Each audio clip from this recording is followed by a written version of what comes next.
কি আছে রৌনা, তোমার মন খারাপ কেন? না, সেরকম কিছু হয়নি। টেনশনে আছো, তোমার মুখ দেখেই বোঝা যাচ্ছে।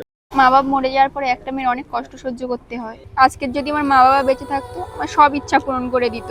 কিন্তু আমার দাদা নিজের দায়িত্বগুলোকে বোঝা মনে করে। দাদা, আমার তো বিয়ের আর কিছুদিন বাকি আছে। না তুমি বিয়ের জন্য কিছু কেনাকাটা করছো, না যৌতুকের জন্য কিছু কেনাকাটা করছো। আমার তো মনেই হচ্ছে না এটা বিয়ে বাড়ি। তুই এই ভুলটা ভেবে থাকিস না যে তোর বিয়েতে আমি যৌতুক দেবো। মা বাপ তো মরে গেছে, ওপর থেকে সব টেনশন আমাকে দিয়ে গেছে। তুই যাকে বিয়ে করবি তাকে বলে দিবি আমি যৌতুক দিতে পারবো না, তোকে বিয়ে করতে গেলে বিনা যৌতুকে বিয়ে করতে হবে।